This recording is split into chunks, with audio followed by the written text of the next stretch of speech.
This show is perfect timing for me because I'm overwhelmed by being a mom and being a wife and by numbers and value and work and output. And my special guest today on Your Story with Melinda is Wyma, who's written an incredible book called Not the Boss of Us, Putting Overwhelmed in its Place. And rather than being overwhelmed by life, be overwhelmed by the truth of God and Scripture. This is timely, this is good, because we talk about the truths of God and how they will help you in your everyday life. She is a former White House staffer, a blogger, an entrepreneur, a vodcaster. She has lots to say on this show. You're not going to want to miss it.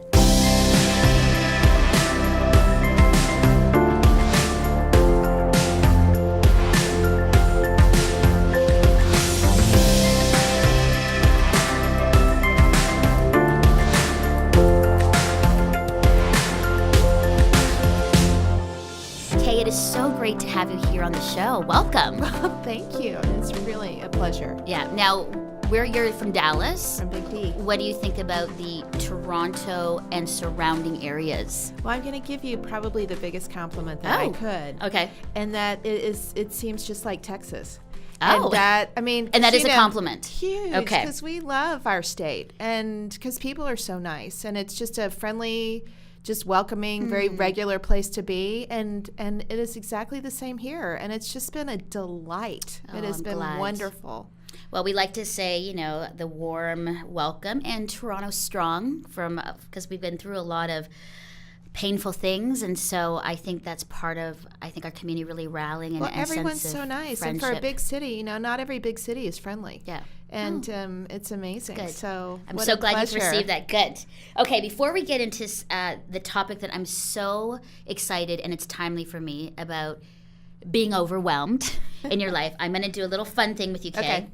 That's what I'm going to do. Ready for the fun. All right, so I'm going to bring up either a role or job or something you're connected to in life, and you need to tell me 2 words, the first thing that comes to mind when I say this. All right. Okay, so either 1 or 2 words. I'm going to work on clearing my mind. Okay, ready? Clear your mind. All Here right. we go. White House staffer. Fun and tense. Okay. International banker. Not as fun. Not as fun. That's 3 words, but I'll give that to not as fun. And then I don't know how I did that. There's so many. I can't even help my children with their math. Like 5th grade math I can't do, and I'm not sure how I was an investment banker. Like, I'm not kidding you. Not as fun. Okay, entrepreneur. Interesting. Oh, this is hard. I know. There's so many words that come up.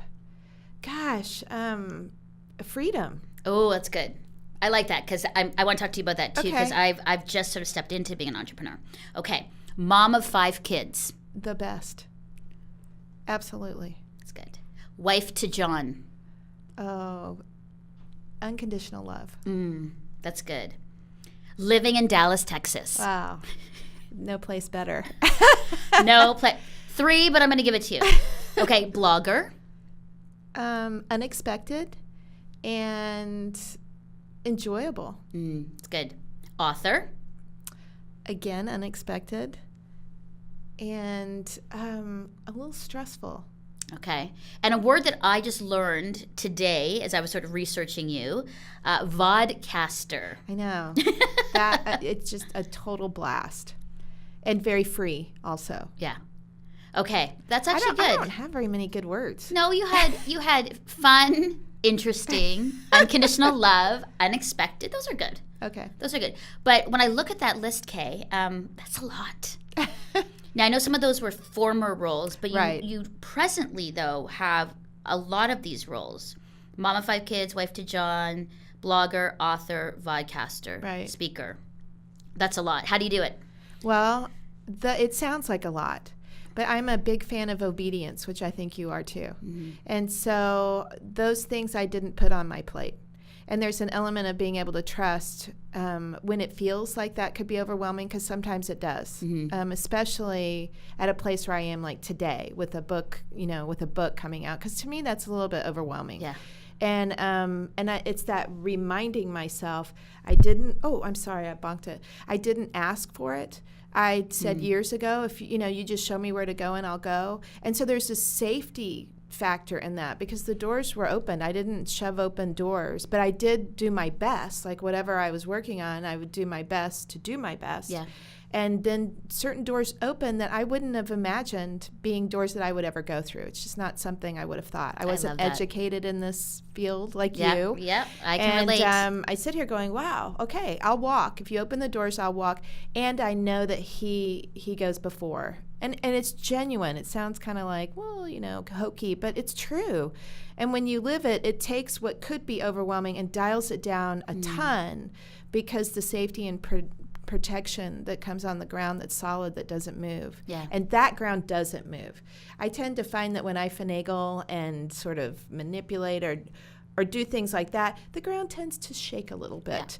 Yeah. And so maybe, I don't know, maybe it's just a test of trust. I think faith is an interesting part of our life, and it's that part where you're sure of what you hope for and certain of what you can't see. And I think the trust part is when you lean into and act on the faith. It's like playing it out, and it's exciting and wonderful and horrible all at the same time. I hear you, sister. I hear you. I know that my listeners and viewers would be interested about you being a former White House staffer. Yeah. That's fascinating because you just said so fun. Like I honestly wasn't expecting so fun.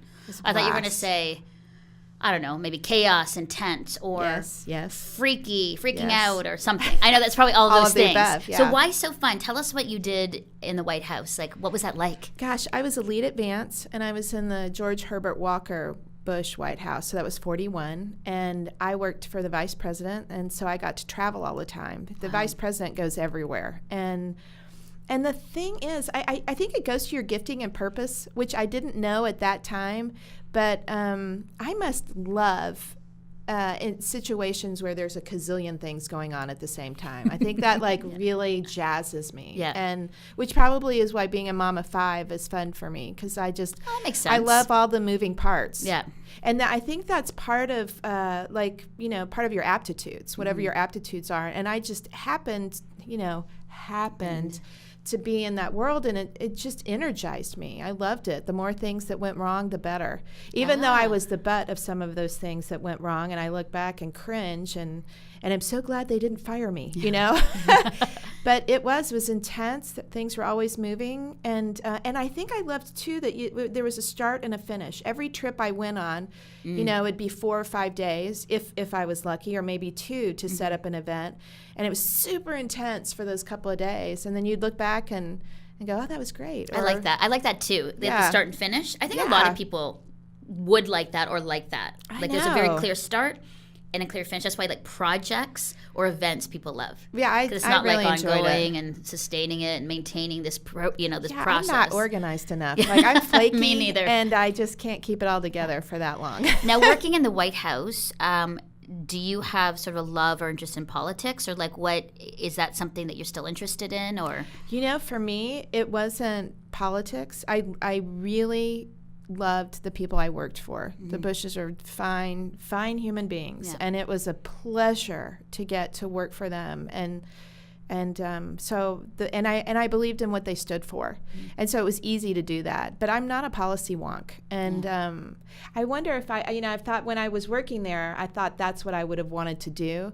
But looking back, it was really the production side that I loved, and that's where I was, and I enjoyed it and was good enough at it that they did keep me on staff, despite a few embarrassing things, and so I think that's exactly where I was supposed to be, and it was a pleasure. And I kind of feel like if you can live through that environment, you can live through anything. Yeah, I bet. I wish my kids could go do that, because you become a problem solver and you don't take no for an answer. It's like if the door says closed, I'm sort of like, well, someone's in there.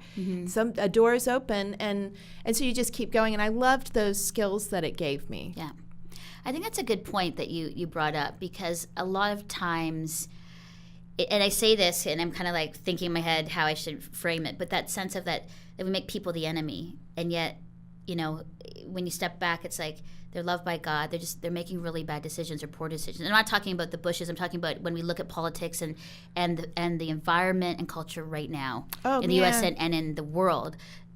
It's crazy. It is crazy. It's a little scary. It's freaky. It's unsettling. There's so many things, and being in Canada and looking at the situation in the U.S. and in the world, there is just talking to friends and how we talk to our kids about it, this insecurity, this deep feeling of, I don't know what it is, Kay, but I have never felt this before in my life until now. And the discussions now around the table are very different. And the interest in politics and the world and peacemaking and how the church should make a difference, and how love needs to be shown. These are all great conversations that are coming out of this unsettled place. Well, and it's, the segue is beautiful because all of that is overwhelming. Yes. And information overload is overwhelming. Yeah.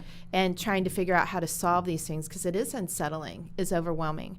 And that's where I love where you went, because people are what is important. Yeah. And God bless these people that go and serve in a political spot, because who would want to do that this day and age? I don't know who would want to do it. You can't win for losing. So, you can't even get a leg up. Every single thing you say, every single thing you think, whether you've said it or thought it, is outed as some fact. And I don't know why anybody would want to do it, and I'm so grateful that people do it. And maybe it's in these times that we do feel unsettled enough to be able to go to truth.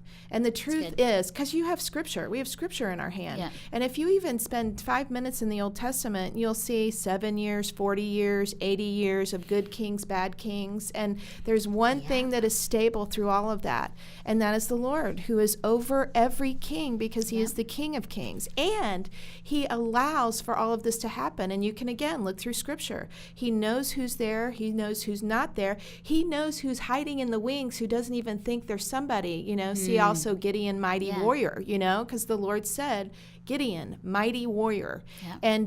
And so his pick behind the pick, is a great reality to lean into. And sometimes we don't see that part. And so it's like we live in it, but we're not of it. And can we live in it with freedom? Because the part about anchoring your thoughts in truth, which is where I landed on this topic of overwhelmed, because I'm like, yeah, it exists, but why don't we spend more time being overwhelmed by truth? Because if you're overwhelmed by truth, then you have the freedom to be able to live in the part that's unsettling, and to be able to see the people, because your eyes aren't completely anchored on yourself. Yeah. And that's where the freedom comes, to be able to put one foot in front of the other. Not having to know what tomorrow is going to be, but for sure caring about it, caring about the people, doing what you can within your wheelhouse of giftedness to be able to do what is good and right, and not be afraid, because he says that, don't be afraid, for I'm with you wherever you go. One of my favorites is Isaiah 41:10, my favorite life verse, right? I love what you're saying, and the new book that you have, Not the Boss of Us, putting overwhelmed in its place in a do-all, be-all world. Here's why.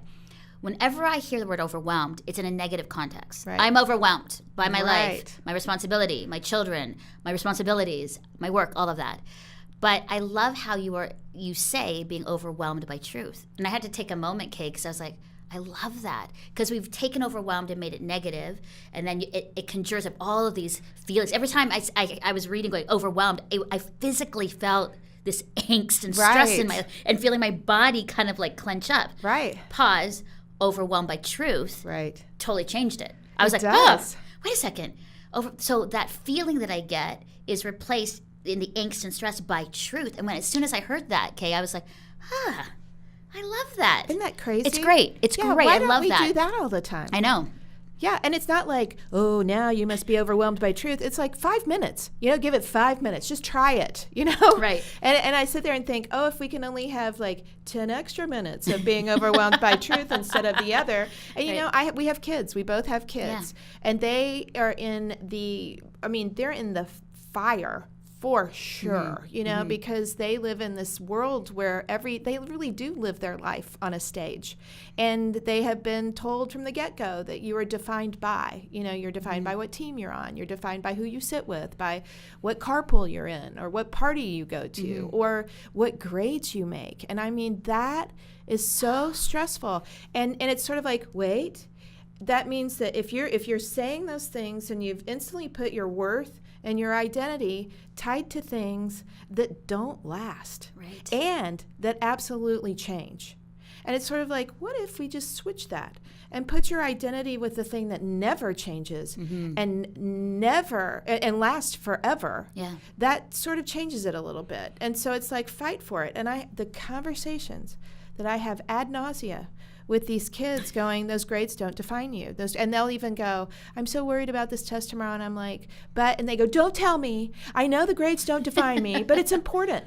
And I sit there and think, well, at least if there's seeds that have been planted, then they're going to go to that truth. And maybe they'll have 5 minutes in the midst when they look at the grade, and it may or may not be what they want, whether it's high or low. Because if it's high, then they feel like they have to get a high one next time. There's never enough, because that's the problem with measuring marks. There's never enough. Whatever it is we think we want, you'll get there, and there's something else. So there's the problem with the world's math. It doesn't work. Right. And so if they can land on, just even for a minute, let me remember whose I am. Yeah. Let me remember who created me for a purpose. And we need to hear that as adults too, Kay. Well, that's the coolest thing. We're measured by work and output and what we bring to work or what we do for the world. Even in Christian circles now, absolutely, hustle for what you need and be successful and all these things. And that's overwhelming. It is. It's numbers. Right. But if you go back to Scripture, the Lord's not concerned with numbers at all. In fact, King David kind of got in a little trouble at the end of his life when he counted. And it was like, I knew I shouldn't have counted. Okay, you're freaking everybody out, okay? Because honestly, people are like, yes, but we're all about analytics and Google Analytics and numbers and likes and YouTube views and Facebook reach and Facebook likes. And I'm in the midst of that too. That gives me angst. Well, this is so timely because I'm actually literally listening to you going, oh my goodness, I'm actually having meetings this week, and I did last week on numbers, on the things that I do, because that's how people measure success and how well you do. It is. And it is. Okay, so that's where you live in it, but you're not of it. Right. And that's where you no one said you had to be the best. We love superlatives, like the best. And that's never been a part of the equation, ever. It's your best, just simply what you can do. And then the Lord adds a lovely part. It's by him, through him, and for him are all things. And so it's a work through, not a work out. And so it's like, breathe and I don't understand what that means. Like, you sit there and go, I don't understand that. Right. And it's sort of like, Lord, I don't understand that. But help me to understand. Help me to believe. And we know that he welcomes those, because even when Jesus was walking the earth, it was like the guy comes to him, can you heal my daughter? And he said, I know you can, but help me in my unbelief. And I'm not trying. I'm sitting here going, man, I'm going all scriptural. But it's so powerful. Yeah. It's like the truth. It's lasted forever. And God is faithful, and he can't be unfaithful. It would be counter to his character. Right. And so it's like, well, I'm going to bank on that, and I'm going to do my best living in this world that does look at numbers, and do my best to, all you can do is your best. But know that at the core, my worth is not attached to those numbers, because it isn't. It just isn't. The numbers are for you today. Because think back, perspective's a huge thing. And last night, one of the gals said to me, this is a book about perspective. And I was like, you're right, because it's the perspective. Think back 10 years ago, what was the driver then? Like the end all. Like, if only I can do this, then I'm okay. How were you graded then? Yeah. Because we are all graded. If it's not grades when we were in school, it's performance reviews. And so there's that element always. But what was it 10 years ago? Is that bugging you today? Likely not. No. Right. And so it's sort of like, in 5 years, this isn't going to be ruling your thoughts. So why give it so much ground to rule it today? That's a good point. So we know that a lot of people are overwhelmed. We don't have to say why, because if the people listening and watching, like fill in the blank. will be basically like, I can tell you exactly why I'm overwhelmed. So we've listed those.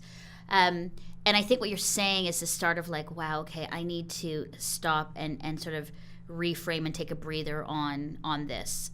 Why did you feel like you needed to not only write a book, but talk about this? Because it has to come from a personal place. It does, doesn't where, it? Yeah.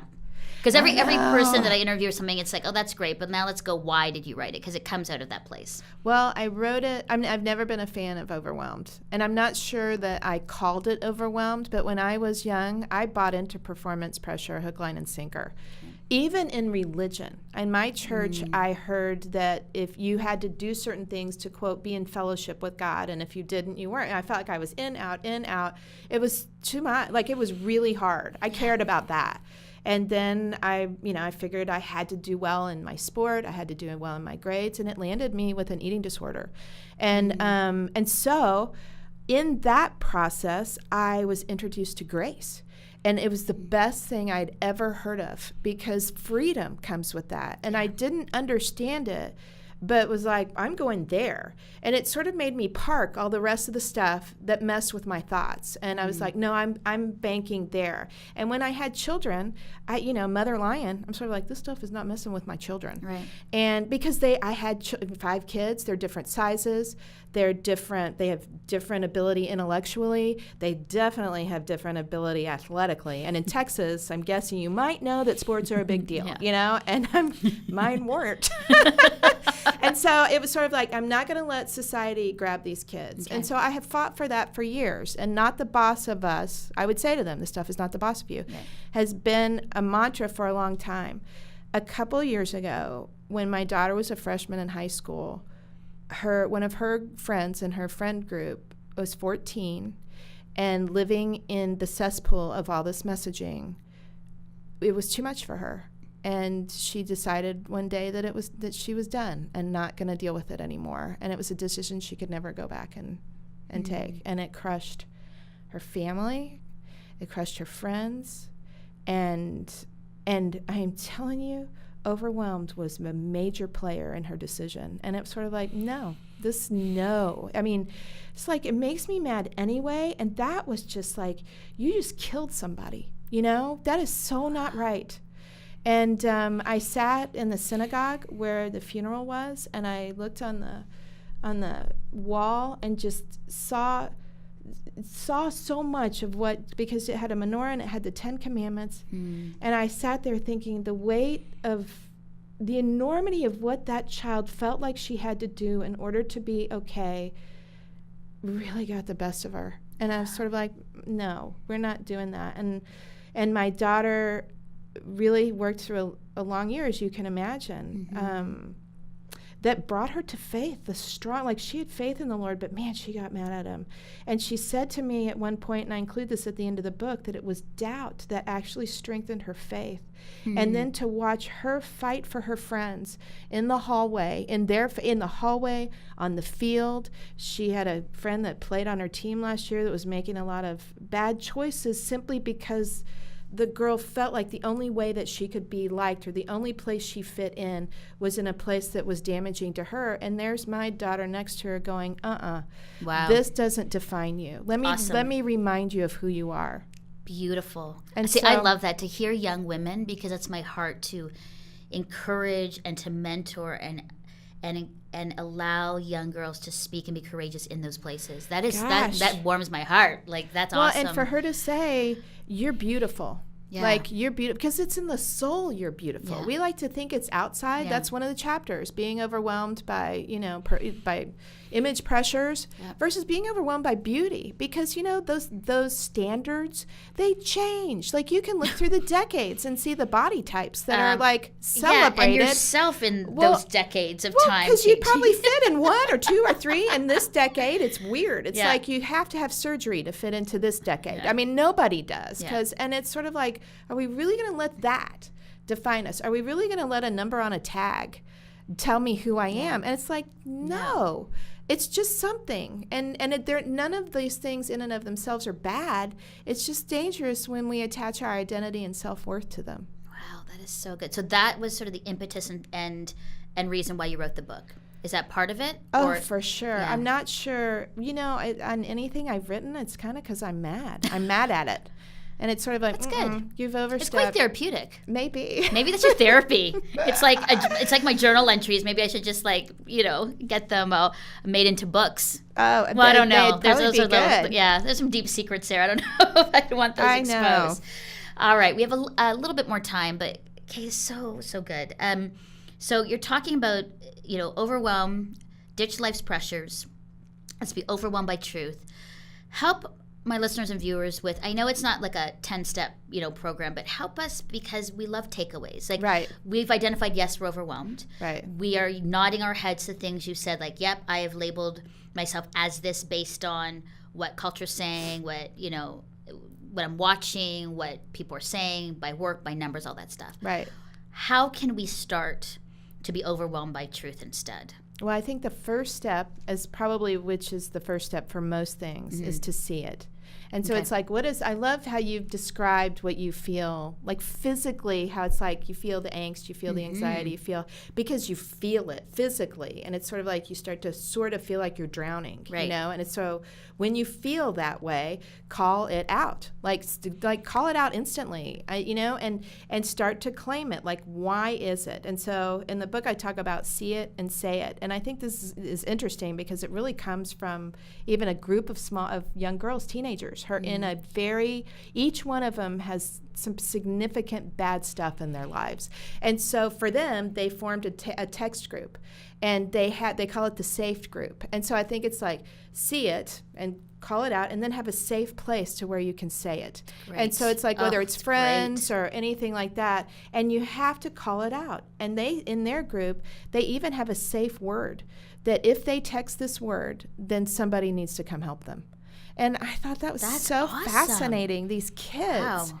Well, because it's no joke. They are living it out loud. They aren't older and to where we've probably gotten good at coping. Yeah. Coping. Right. Coping / escapism I know. / medicating. A lot of it. And so we built up our walls, and they're working on building up their walls. Right. But how cool that they aren't building these strong walls. They're starting to tear the strong walls down. So that's the first thing. See it and say it, and have a safe place to say it. And then go to the core of why. I sat with one of my daughters the other day, and she's entering her senior year, and it's like, and I was like, okay, breathe. Can we just for a minute talk about why you feel overwhelmed? What is it? Well, I feel overwhelmed because I'm not sure what college I'm going to get into. Okay, well, why would that define you? Like, what's behind that? And the whole thing is, at the bottom of it, she's afraid. She's afraid that she's going to be a failure. She's afraid she's not going to get in. She's afraid she's going to be left out. She's afraid to leave home. It's like just say it out loud, and then let's discuss the fear. Does the fear really have ground? Well, it exists, but if we start hitting it with truth, then it starts to not be so afraid. You know what I've realized, Kay, when I've been thinking and talking to my kids and just friends, I'm like, a lot of the fears that I hear haven't even happened. Oh, okay. So I go, wait a second. Yeah. So I'm listening, and I just did this to my girlfriend the other day. She was talking about something, of why she's not going to do something. And I said, well, wait a second. It hasn't happened. Yep. And how do you know it's going to happen? You're actually sitting here on a beautiful patio with me, having a great time, and you're talking about something that you're trying to decide about, which hasn't even happened. Because she was saying, like, well, then it'll be the imposter syndrome, and I won't be able to do it. And then I won't be able to do that. And I don't know how to do that. And then people are probably not going to like me and I was listening, and I kind of stepped outside because I love my friend. And I was like, that's really dysfunctional. And then I was like, that's actually lies.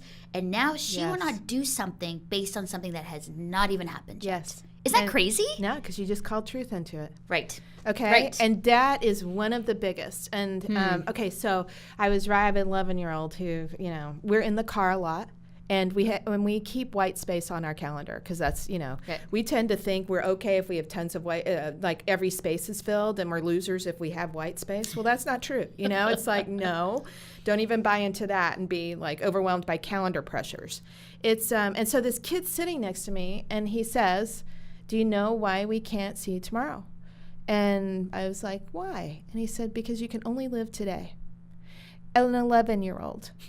And I'm sitting there going, he's so right. And it's like, dare we not let the happenings of yesterday or the worries of tomorrow or expectations of tomorrow. That's it. Over-inform today. I mean, respect them, but don't let them steal from today because today is great. You have a great day to live today, and it's the only day that you have to live. Yeah. And if we go back to truth, we have a manna provider. And by manna, it was the provision for the day, every single day, exactly what you need, no more, no less. Yeah. And that's who the base is. And it's sort of like, oh my gosh, can I really do that? And it's like, respect these things, but don't let them over-inform. And that's what you just did for your friend. Yeah, that is so good. Kay Wyma, author of Not the Boss of Us. I love that title. Putting overwhelmed in its place in a do-all, be-all world. So rather than be overwhelmed by truth. Fantastic. I'm so glad you wrote this. This is so timely for me. I've got some takeaways personally for me, Kay, that I'm like, okay, I think I need to step out in some areas that have I've been thinking too much and letting fear kind of rule versus truth. So that it was perfect and so good for me personally. So thanks for coming. Well, thank you, because let me tell you something. I get something out of it each time too. Yeah. And maybe that's part of why we're on this earth together, so that we get to hear we hear it when we say it, we see it with each other. I mean, it's just a brilliant idea, you know? Awesome. It's awesome. Everybody you. needs to get this book. Where can they pick this up, and where can they find more out about you? Well, I'm at kwyma.com, and it's at all major bookstores, but buy local. Like if you have a local bookstore, go buy local, you know, but it's everywhere. But it comes out, I think, August 21st. So amazing. Okay, thanks for being here. I love that you're here, and we're just going to have to get you back again. Well, thanks so much for having me. It's a delight. Hey, thanks for checking out this week's episode of Your Story with Melinda. There's plenty more at faithstrongtoday.com/yourstory. But if you really want more, make sure you subscribe to the show so you never, ever miss an episode.